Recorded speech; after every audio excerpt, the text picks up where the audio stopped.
Okay, today is January 30th, Thursday morning, and I have completed my Showering Stars quilt. As you can see, the stand that I have is not tall enough for this quilt. This quilt is 90 inches long, but how beautiful is that? Very, very happy with the results. I did have a few little bobbles. I did have to, and you probably can't see, but on the bottom of this orange strip, I had to add about 10 inches because for whatever reason it was too short. And that is the reason why you don't want to let quilts sit. This, as you can see, if you follow fabric designers, this is all Tula. This is Lineworks. This is Fairy Frost. And the other line, I'm not quite sure. There's a Hexie. There's all different. So I did, for that middle section, used a jelly roll. So all of these strips and all of the square sections were made from one jelly roll. And the back was quite a bit of fabric. I'm going to say about 5 yards of the backing. So if you have a large amount of backing type fabric, this would be a perfect quilt for that. And one of the things I was saying is that instead of doing a pieced center, you could use a focal fabric. I think that this would be a beautiful quilt for a Christmas quilt. You know, there's really, when it all went together, it was not that difficult. It was basically row sewing. And the things that took more time, obviously, were the pieced centers, and these strips took more time because they had individual sizes on how to cut those. But absolutely beautiful. So this is, I'm going to call this the first whip completed because the previous quilt that I started, I still have not picked out a border. And I am going to do that and get that one sewed on. This one I am definitely going to take to a quilter. And I'm not quite sure, I'm really not quite sure how I'm going to get this quilted because although I would like the back to kind of be just more texture, it would be a different color. It wouldn't look right here. So I'm thinking a very, very pale gray is probably going to be the best option overall. I am definitely not going to get this custom quilted in my area. It probably cost me about $500 to $700, which I am not going to do. I am going to do, I'll have them do a line-to-line, edge-to-edge quilting, but try to pick something that's going to be very complementing to the quilt. If anybody has any ideas what they think an edge-to-edge design would look on here, again, I think I'm going to go with I'm going to have them use a very light, pale gray thread for the quilting. All right, so I started this again last Sunday. The week before, I cut all of my background fabric, and I had determined, I think anytime that you stop working on a quilt, you should really know the reason why. And I just didn't know why. I was like, I was not having any big difficulties with this quilt. But when I got to the background fabric, I realized that it was the background fabric because it took me over 2 hours to cut the background fabric. There were a lot of different sizes, but not difficult at all. I mean, you could see the pieces of the background, not difficult at all, but there were a lot of different sizes for the stars. I love the way this like arrow, if you want to call it, like a double lined arrow. I think that's just such an awesome touch to this quilt. And I was so glad to finally use some of my Tula stash. I do show a couple of stitched, how I dealt with some of my issues. But again, this is going to be documented as my first whip of 2025.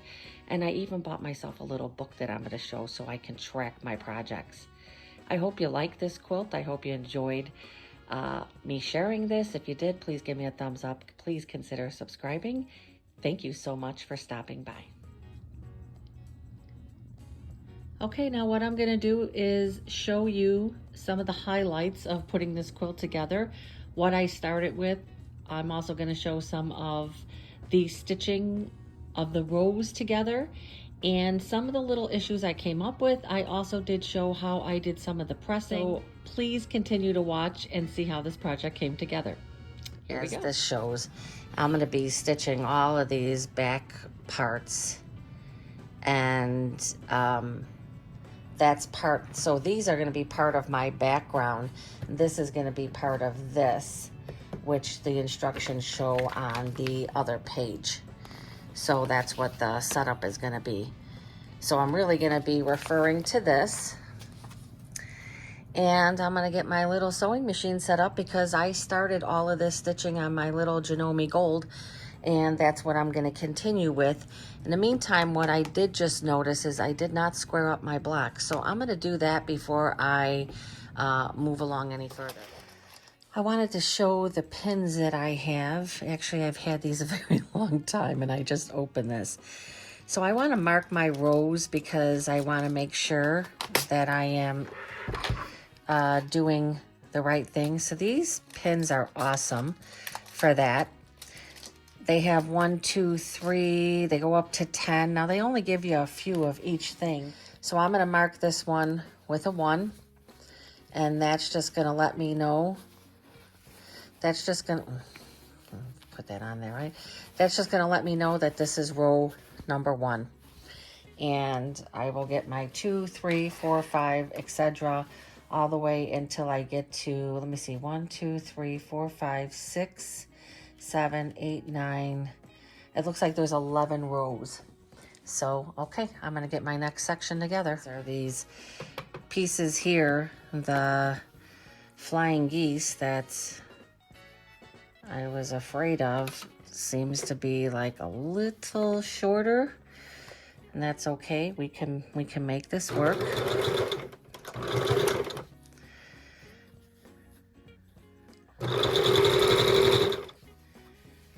Okay, let me make sure that I have that acclimated correctly. I do. It's got to be like this, with this to the outside. Now I'm going to go with my next piece. So this video is just meant to show some of the piecing, but mainly we'll be showing you the sections. So I'm gonna sew about 3 sections. Get some of the rows stitched together and show how that's starting to come together. But you really have to stay acclimated with this background to make sure that you're putting the pieces where you're putting them, because as they are lining up, you want them to line up correctly.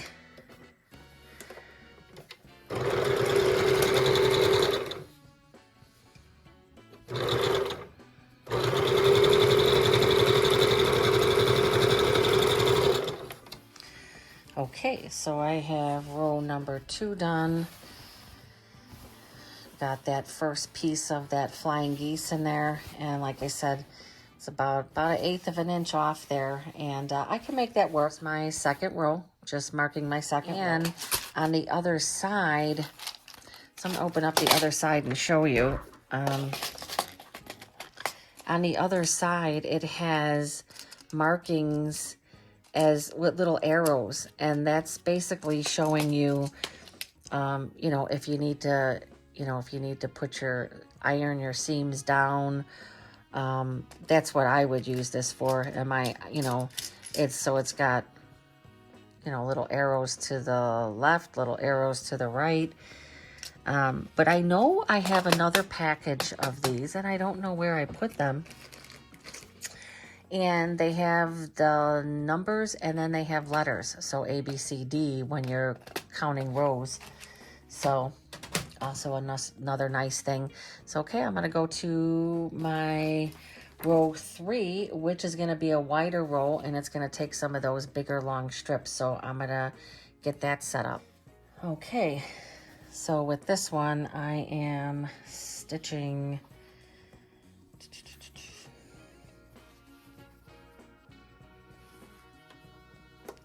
this this way. So I'm going to be putting my first star block on here, and I'm going to take a few pins.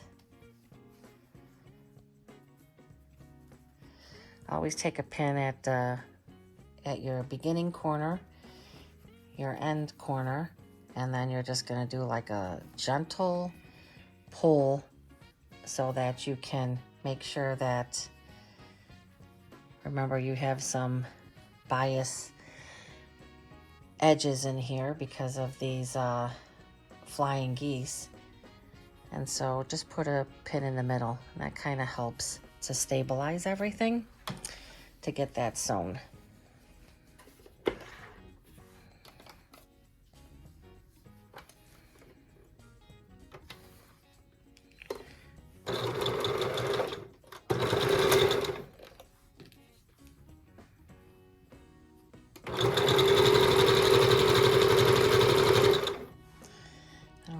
Shaking the camera. Shouldn't be.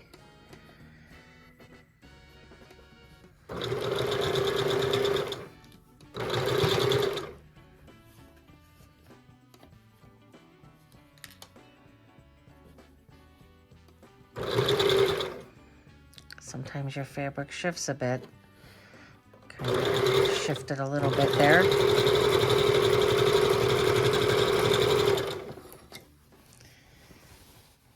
Okay. My point is good. Didn't cut off my point at all. So now I have to put the other one on the other side. Yeah, it would be real easy to make a mistake on this quilt. It's just, yeah, I keep looking at the picture. I'm like, am I doing this right? Making sure that, yes, these stars. This one looks like I might have a little bit more adjusting to do in it, but I'm going to do the same thing. I'm going to take a pin, and I'm going to put it at one end, take a pin, put it at the other end, and I'm just going to pull this in like that because, again, anytime you have some bias edges, you're going to have some, going to have to move that back into place. So when I put that in, it kind of fixes that so that when I'm sewing, if you didn't do that, if you didn't lock those in place, when you would be sewing, you would end up with a very wonky block. So you want to make sure to do those adjustments while, before you get stitching on it.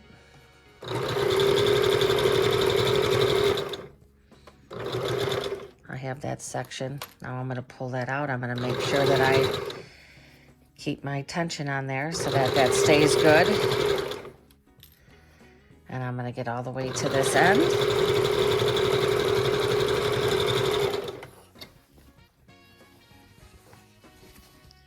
Point looks good. Everything else looks good. Now once that's pressed, it's going to be fine. I have some little, minute, less than an eighth of an inch about an eighth of an inch that I'm working in there. And that's not bad. All right, so I have that done. Now I'm going to take my top part here, my strip set, and I am going to stitch my strip set A, which is this really pretty, this is a gorgeous quilt. And I am going to stitch this to one of my star ends. And this is going to be row number 3. And probably after row number 3, I'm going to stop. I'm going to get the rest of this put together. I'm going to go to the ironing board. I'm going to get it pressed really well.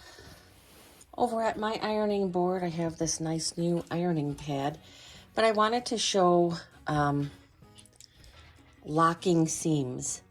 So whenever you have your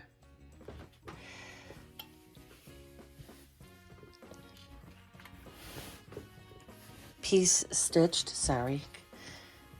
You want to take and you want to lock those seams. Now, I never used to do that. I used to be like, oh, that's just more work. I don't have time for that. But it does make a big difference. Always lock your seams. And this quilt top is much longer than my ironing board, right? And I have my little stash of Tula that I have to get put back. So I went all down and I just locked my seams. And then what you want to do is you just want to, again, with this one, it's a little more challenging because there's some weight here. But you just want to, like, you don't want to press too much. You just want to go right along that seam. Now, I have found with this Tula Lineworks, it's kind of a little bit of a thicker fabric. So I'm finding that even though I feel like I'm pressing this well, that I feel like you want to make sure that you're not getting that. If you've ever went and ironed or pressed a seam, and when you go back later, there's like the seam was not fully pressed. This kind of looks like it's not fully pressed, but it is. So I've been struggling with that a little bit because I feel like I need to keep going over it. This iron is pretty hot. I am not using steam. I was always a steamer. I don't use steam anymore because the recommendations is that you shouldn't be putting the steam when you're doing this. It shrinks the quilts, it distorts the quilt. And although it's been it's been difficult for me to untrain myself from using steam, I have stopped using the steam, and I do feel like it takes me a little longer to get things pressed, but that my overall results are better. So there you go. I'm gonna keep, look at this, how beautiful this is gonna be. It's gonna be very difficult to decide how to quilt this. That's all I'm saying. Stars. I am still working on my Showering Stars by Robin Pickens. I am to the finish line. Okay, I started working on this again last Sunday. So the previous week I had cut all the background fabric. This is my whip from last year, or my unfinished object from last year. And so last week I did the cutting of the background, which was when the light bulb went off of why I stopped doing it, because the background was pretty involved with cut-wise. Piecing-wise, not so bad, because it's just these strips with some extra little pieces for fill-ins. So every single roll has gone well. This is my second to last row. This part I will be adding on to the other piece of my quilt, and all is good. But I ran into my first problem and just wanted to show how I inch my fabric in, and I stuck myself with a pin. Not fun. I have been using pins for this project. I just kind of feel, even though I love clips and I pretty much use the clips for everything, this is one where I felt like I really needed to use the pins. So anyway, this is long strips. This quilt is 90 long by, what is it wide? It is 75 wide by 90 long. This is kind of a big quilt for me. I had stated before that I've been pulling away from doing big quilts. However, I have multiple other whips that are pretty large quilts. So this is the problem I got. So I got to the end of this one, and this is the first one that I have had this type of problem. So you could see I have a good, about a good ½ inch to work in here. So what I'm gonna do, because I have a pieced part and I have a solid part, I'm gonna try to like work. Now, first of all, I'm gonna have to use more pins, without a doubt. It just is what it is. And I may have to go up and down this row until I get all of this perfect. So I could see right here, when I go to sew that, I'm gonna be able to work that in. So I'm good there. So I've already pulled in a little bit. And as I'm going down, did a bad thing, put that pin in my mouth. As I am going down, and there's no seams to match up, thank God for that. As I'm going down, I am going to try to work in more of this. So this one here is, I mean, this is straight. This, because these are pieced, this is more stretchier, more like a bias. So that's why I'm going to have to work that in. Now, a lot of times it's better to go with a bigger section. I'm going to take this pin out, and I'm going to pull that. I can still see that I have to work in quite a bit of this here. So I'm going to work this in. And this has probably happened because, again, this is pieced. I might have been pulling on it a little more. I had it hanging up on the design wall. You know, multiple things could have kind of stretched it. That's a bias edge because these are, you know, little cut pieces here. So that could very well have been the reason why that happened. Like I said, it has come together perfectly before that. So I kind of feel like I can still, I'm not happy with that. I'm going to have to it does take a little bit of time to work this in, but it can definitely be worked in without a doubt. I have seen people work in much more than what I've got here. So if you're newer to quilting, newer to piecing, and you run into stuff like this, especially when you're dealing with a pieced section that's being connected to a solid section, it can most definitely happen. As you can see, I'm working quite a bit of that out, and I've almost got it all. And it could have been that some of these, you could see where that has come apart. I didn't really, now what happens there when I see something like that, I'll make sure when I, you know, to try to remember to go there and redo that one a bit. Now you can see I pretty much worked almost all of it in, and it will be fine. This type of section too, when this happens, you want to sew slower, you know, take your time. Oh, sorry. The weight of the quilt is pushing this. So you want to take your time. I'm still working some of this in. It's just going to be a lot of pins. And it's actually Wednesday night. I'm working on this. My goal, I wanted to have this posted. I started this, like I said, on Sunday, and I thought I was going to have it done. And you know, again, life sometimes doesn't allow. I've been trying to give myself a little bit more grace with getting things done. I was really working hard, getting a lot of content posted, and you know, it just I just had to start taking more time doing things at my pace, and putting some time into me. I want to start doing a little bit more reading and some other things like that. So even though my quilting, my embroidery is my main focus most of the time, almost 100% of the time, except for when I'm with my grandchildren or my kids. And of course, you know, pay some attention to my little dog. But I spend a lot of time doing this, and sometimes I don't take care of myself. I spend so much time, and I enjoy this. This is definitely not a process I don't enjoy. I'm just saying sometimes we don't take the time for ourselves. And I just recently joined like a water aerobic class that's twice a week. And so that obviously has taken some time. They're having a lot of fun. Just started it. So, you know, plus seeing something like that, I really feel like the reason I'm having this issue, and I can't really do much about it now, but it looked like I turned into kind of like a scant 1/4 inch. So that's okay. I'm just going to pull that a little bit, and that's not going to be a big problem.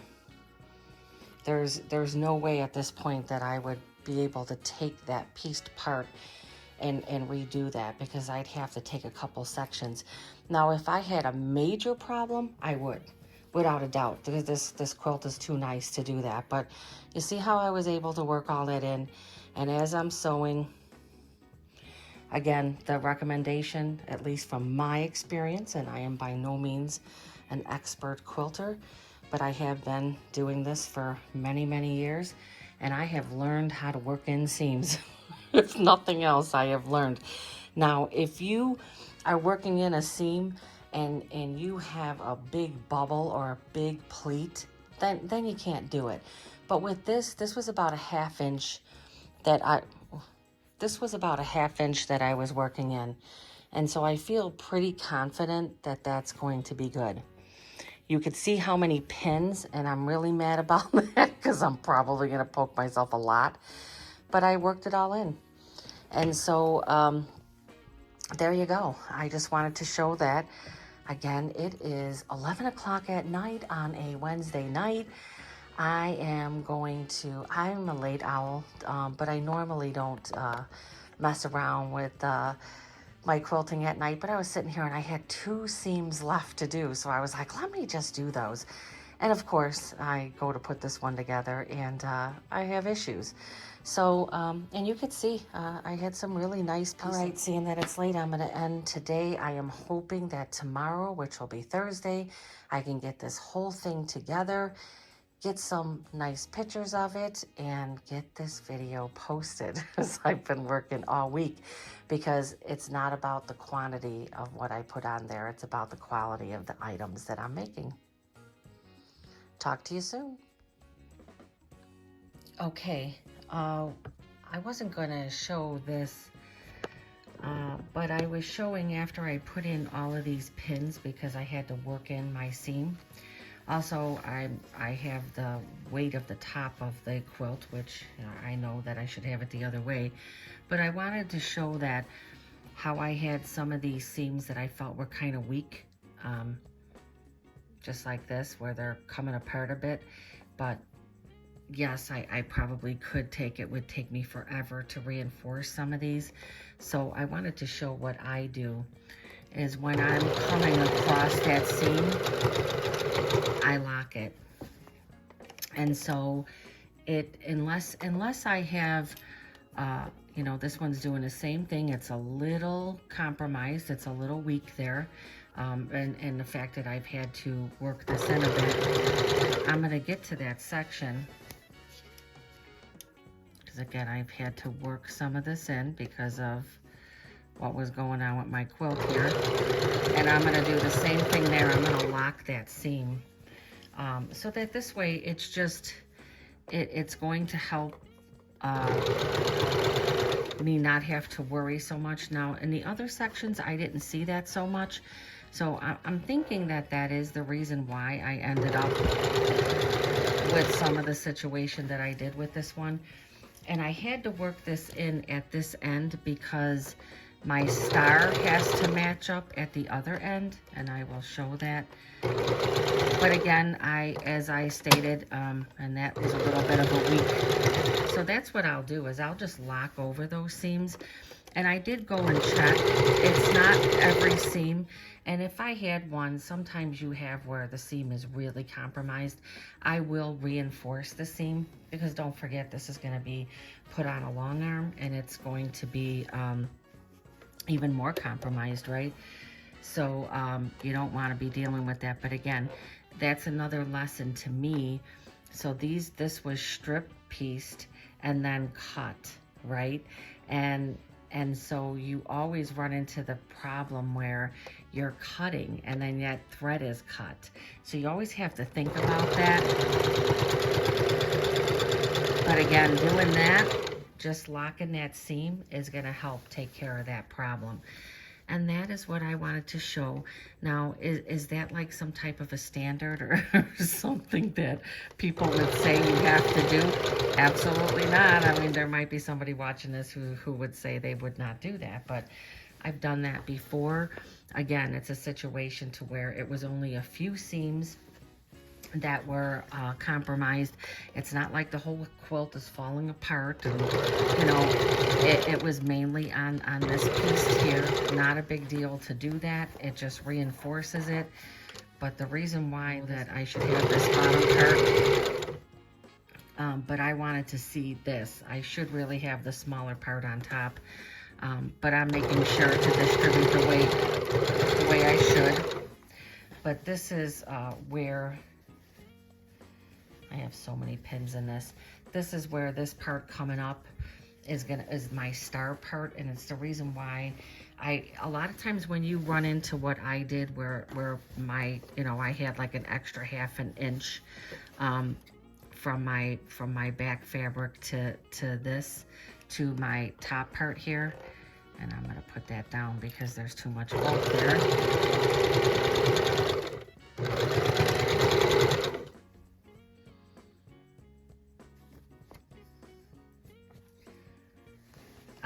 Yeah, I'm totally kind of a little lost my thought there. But this is where the star is.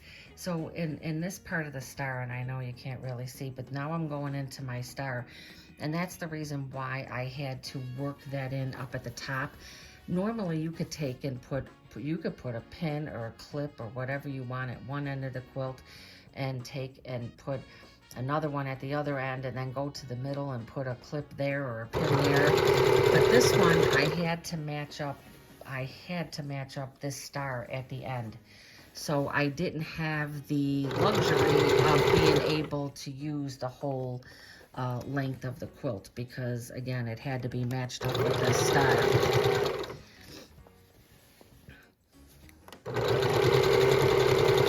This quilt has been really a lot of fun to stitch. Again, it's late, and I feel like I can keep stitching. I just have one more section, but I really want to press this really well before I stitch the last section. So now I have two big sections that are going to be stitched together. So I am going to save that for tomorrow.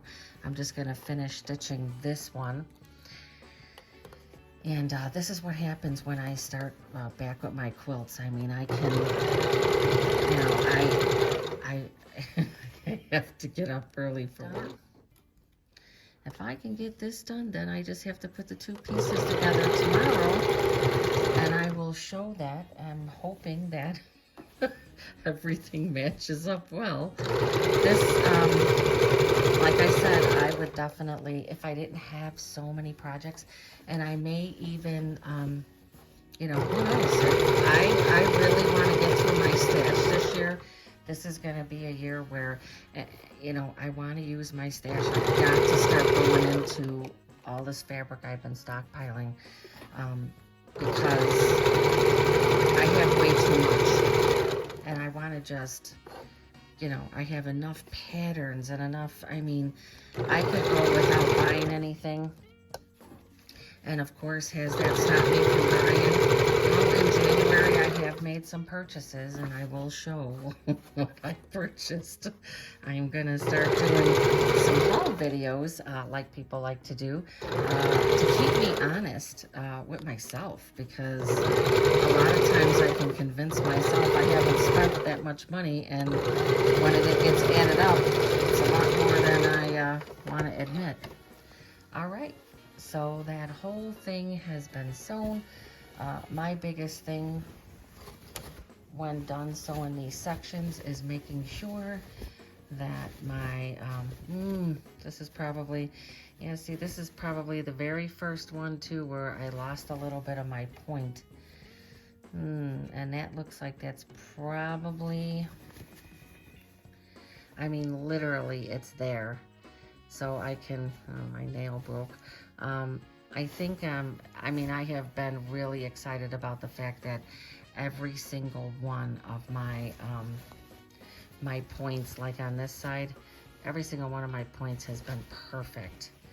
So this is really, I mean, you could see it's literally right there. Now I could take a couple stitches. I could take those couple stitches out right there and just stitch right, back a little bit.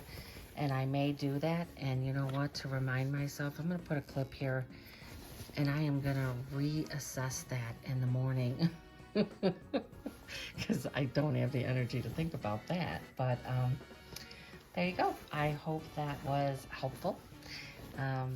If anybody has locked their seams like that before, or had to feed in some inches, I'm sure anybody who is you know, been quilting for a while has done that. I mean, I think we all have.